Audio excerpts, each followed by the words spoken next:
What's up, YouTubers? It's your boy, Brandon, back again with Beard Guy EDC, coming at you guys with another video today. So, in today's video, like I said in the last, we're going to be touching on the Norseman again. In the last video, we did a quick unboxing with the Norseman and just run down through the specs a little bit. Today, we're actually going to be doing a little bit more of a detailed review. I've had some carry time with the Grimsmo. Absolutely love this knife. I don't want to spoil anything in the intro, but beautiful knife, great carry knife, and we'll jump on in, I guess, and talk about this knife, do a little review, and as a bonus, we're going to do a little tear down and see what the inside of the Grimsmo Norseman looks like for you guys today. So that's exciting. Let's jump on in this video, and I hope you guys enjoy. So let's jump on in. This is the ever so beautiful Grimsmo Norseman. It is made in Canada. Absolutely beautiful piece. Super drop shutty action. If you can get your thumb out of the way fast enough, it's going to close. Very smooth. The bearings don't make a sound. It's almost weird the way it opens. I'm not used to a flipper this smooth. It's just effortless. Like even if there was no detent, you can still flip it just because it's so smooth. That's due to the very close-knit tolerances. This knife is CNC machine, so all the tolerances on this knife are very small. Like everything in this knife is down to the thousandths of an inch. So they're beautiful pieces. Everything goes together really nicely. And the finish on the show side is beautiful, nice and textured. Frame lock side is nice and smooth. Beautiful knife. But the drop shuttiness is not the only thing that makes this a great knife. It's also the materials, the fact that it has a titanium handle, the fact that it has a RWL34 cryo-treated blade made of damasteel, powdered damasteel, so that's pretty freaking cool if you ask me. Everything that goes into this knife is just impeccable. The attention to detail is amazing. Like the pivot screws have these little divots going all around them. Just the details on this knife, everything is just machined to perfection. It is gorgeous. But the drop shutty action and the nice materials, that doesn't make a great knife. What makes a great knife is a combination of a magnitude of things. For me, a great knife has to have good ergonomics. It has to have a grippy texture to keep it in your hand. It has to have a decent blade stock. It doesn't have to be a super steel, I'm going to be honest, but it has to have a decent blade stock that's going to hold up to a little bit of abuse.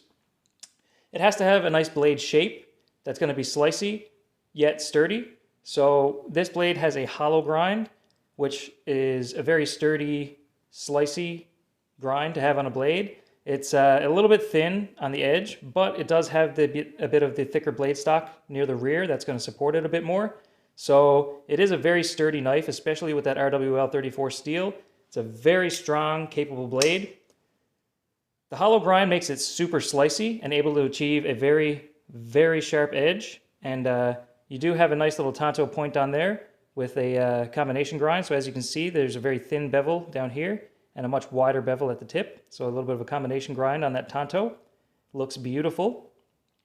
But like I said, the ergonomics are also important. This knife, I'm not going to lie, is a little bit thin.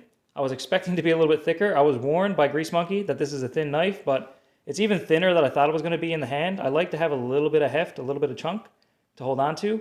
But the size of the knife, for me, is its only shortcomings. The materials are great. The tolerances are great.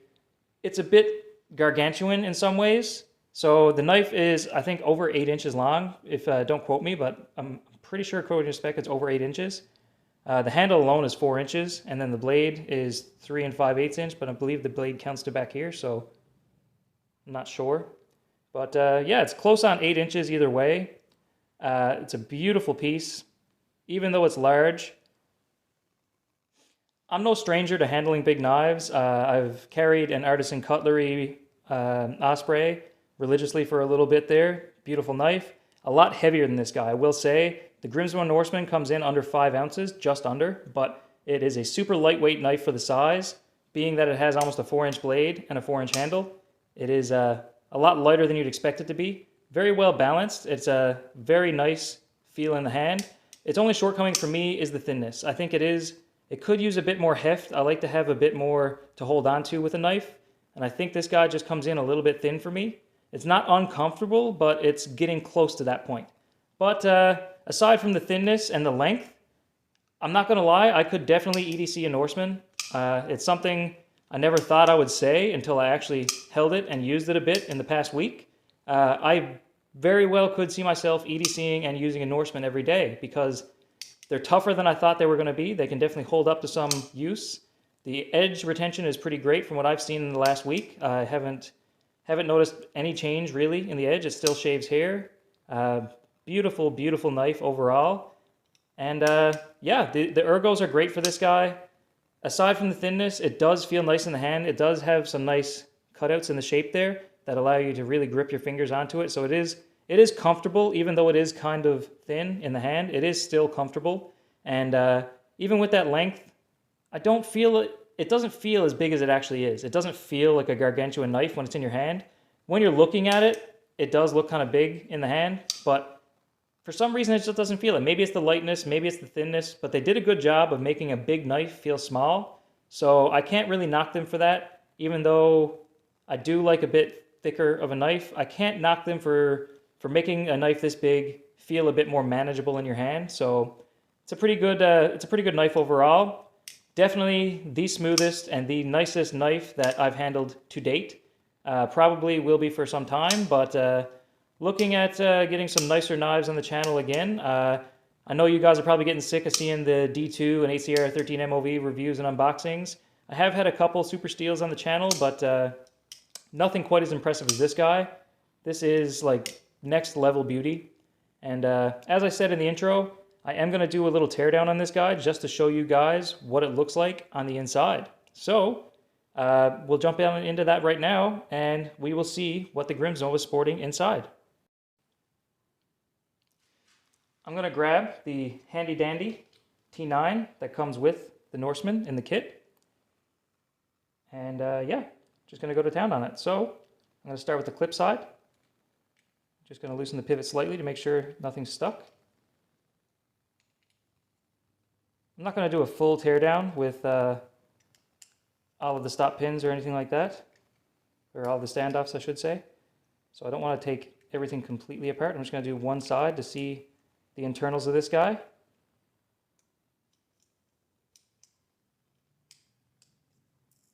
Okay, one screw.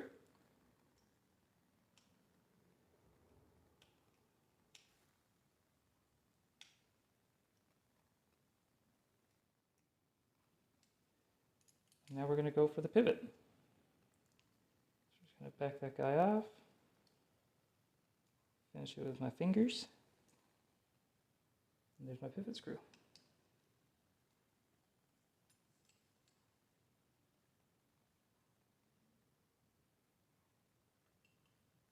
So there's your bearing there. Okay, wow, that's nice. That's really nice. Remove this pivot with the bearing. There we go. So that is the inside of the Grimsmo. I'm going to clean that up a bit. One moment. Okay, I got my rag here, secondary rag I should say. I'm just going to get this a little wipe down the inside. Same thing for the frame lock side. Little wipe down. Okay. So this is the inside of the Grimsmo Norseman. Proudly made in Canada. You have the Norseman logo right here.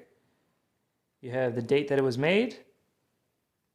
Wow. The attention to detail on this knife is definitely next level.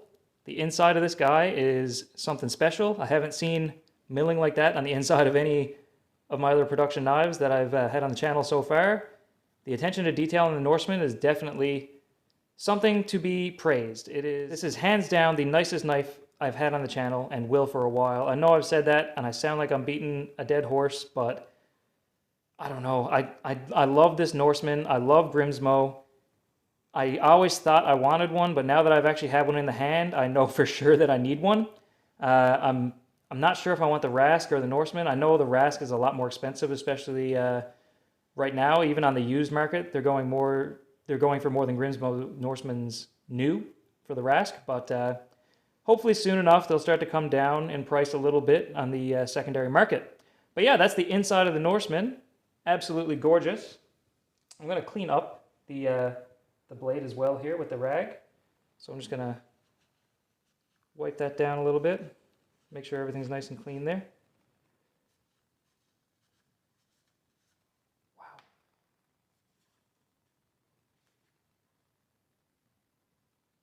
So while I got it apart here, I'll just hold the blade up for you guys. RWL 34 2444 is the serial number of this Norseman. Again, this is a cryo-treated blade, so it's not heat-treated in a traditional sense. It is treated with very cold temperatures instead of very hot temperatures, so that's pretty interesting. Something that sets it apart from other knives for sure. Grease Monkey told me, and he was not lying. I don't know if you can see it on the camera, but it actually says Grimsmo on the bearing cages. So if you look at the bearing cage there, it's actually stamped in there. On one side, it says Grimsmo. I don't know if I can get it to focus for you guys, but that's freaking cool. It literally says Grimsmo on the bearings. So they have literally paid so much attention to detail, they've literally branded the cages of their bearings. So for me, this is an impeccable knife. I love the way it looks. I love handling it. I love using it for EDC uses. I could definitely see myself carrying one of these every day. And honestly, I wouldn't need about half of my collection anymore because this would take up a lot of my pocket time. I'm not going to lie. I've been using this every day since he sent it to me. I haven't been using it at work, I'm not going to lie, because things get really dirty in a shop environment and I don't want to ruin this beautiful knife. But I have been putting it through its paces outside of work, breaking down boxes at the house and stuff like that, and doing my daily stuff like I usually do with my other knives. And I gotta say, I am thoroughly impressed with the Grimsmo Norseman. It lives up to the name, it lives up to the hype, and it is just fucking beautiful in every way. Like there's nothing about this knife that is ugly. This knife is beautiful. Everything about it. The frame lock side, beautiful. The show side is beautiful.